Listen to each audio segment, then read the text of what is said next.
孝經》，佘潔芳主講。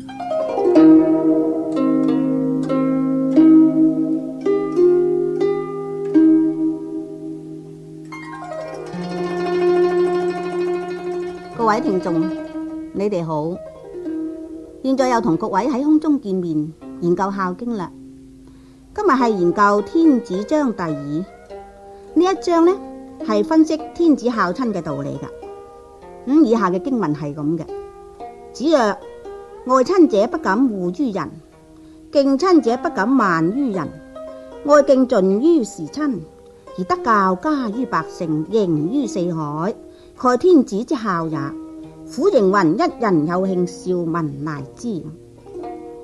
原來天子呢係古時皇帝嘅尊稱嚟噶，意思就話上天嘅愛子。用喺現在呢，凡係最高權力嘅領袖，就等於天子嘅地位啦。孔夫子話：天子係受命於天，代表上天教化天下嘅，家國天下嘅興亡，人民嘅安危，完全係操縱喺一個人嘅手上。佢個責任重大，可想而知啦。所以應該要十分之謹慎，因為身為一國嘅元首，一言一動都係人民馬首是瞻嘅。若果稍有差池，天下就不保啦，就叫做不孝噶啦。所以話愛親者不敢惡於人，敬親者不敢慢於人，係點解呢？原來要知道天子雖然係自尊啊，但人民更重矜貴噃。你話若果冇咗人民擁護同埋愛戴，天子嘅地位就不能存在噶啦。古時嘅天子呢，係受天下人推薦出嚟嘅噃，其實同現在選舉呢係一樣嘅啫。古時嘅方式呢係一層一層咁推薦上去噶，庶民百姓係推薦士俾大夫，庶又推薦大夫俾諸侯，諸侯又推薦天子俾上天嘅。天子受咗推薦之後呢，就擇定咗吉日良辰，行拜祭太申嘅大禮啦，向上天宣誓，願獻身去為國為公，成為天下人民嘅公僕，負起教化人民、統率百姓、保護天下、維持綱紀禮儀嘅責任。所以古時嘅天子係禪讓嘅，有德嘅居之。例如話堯帝就傳俾舜帝啦，舜帝就禪讓俾禹王啦，就係啦。不過後來咧就變咗家天下啦噃。但係無論點都好啦，做天子嘅責任都係一樣嘅。佢頒布嘅政令都要順天應人，本身呢又要有高度嘅修養，先至可以作為人民嘅模範嘅。所謂一人定國，堯舜率天下以仁而民從之。堯舜嘅時候呢，就稱為大同之治喎。佢施行嘅仁政都係以天下為公嘅，以人民嘅意見為意見嘅。佢教化人民嘅方法呢，係從家庭做起，自己以身作則。首先就敬愛父母，友愛兄弟，夫妻和順。以身教嘅方法就可以感革臣民，帶動天下人民百姓都識得孝順父母，友愛兄弟，夫妻和順。呢個就叫做一家人一國興仁，一家養一國興揚啦。嗱，我哋可以喺24孝嘅帝舜故事都睇到啊。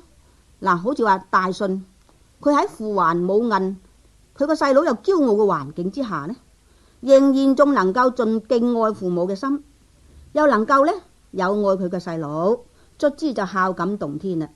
當佢喺歷山耕田嘅時候，居然感動到啲大象都同佢耕田喎，啲雀仔都同佢掹草喎，全國嘅人民啊都俾佢感動啊。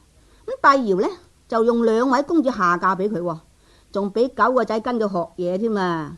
最後呢仲將皇帝嘅位讓埋俾佢添。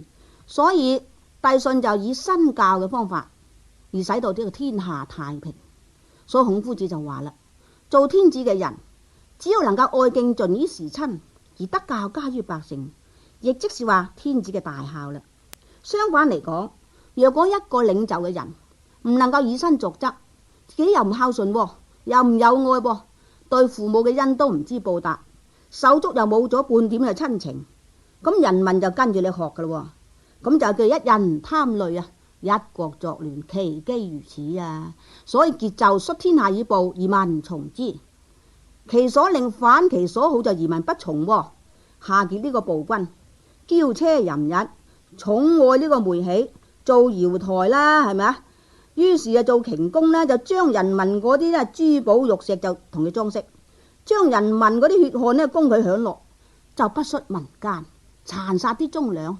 佢成日呼籲人盡忠啊報國啊，盡忠啊報國啊，人哋點肯聽佢喎？反為恨到佢入骨添。你話啦，若果一個領袖失去咗民心，等到天怒人怨嘅時候，佢嘅命運就完噶啦。因為到民怨沸騰嘅時候，佢後果真係冇辦法想象噶。你睇下夏桀就係啦，天下保唔保得全呢？所以後來就俾商湯王吊民罰罪，順天應人就滅亡咗夏朝嘅天下啦。夏桀就生死國亡，宗廟都不保啦，豈不是不孝到極呢？所以孔夫子就強調咁話啦，以孝治天下嘅道理係最偉大噶。最後又用《詩經》嚟到引證添，佢話虎迎民，一人有慶，兆民賴之，就講明一個領袖能夠在家盡孝悌，人倫之道，天下嘅人都仰慕佢嘅大德，都心悅誠服咁歸順佢嘅。老一啲嘅就話咯噃，話好咯好咯，我哋個領袖咁孝順父母，梗係愛護我哋啲老人家啦。我嘅兒女都唔使憂唔孝順我咯，真係多謝我哋大德嘅君王咯，賜俾我咁幸福嘅生活咁。年輕一輩就話咯噃，好咯好咯，我哋嘅領袖咁有愛兄弟，一定愛護我哋嘅小百姓噶啦。我哋能夠享受呢個清平之樂，都係仰賴我哋大德嘅君王嘅任責咯咁。嗱，呢個就係講明以德服人者，使到人忠心悅而誠服嘅原因啊！就喺人人擁護之下，就完成咗天子嘅大孝噶啦。各位聽眾，講到呢一度，時間又到啦，下次再會啦。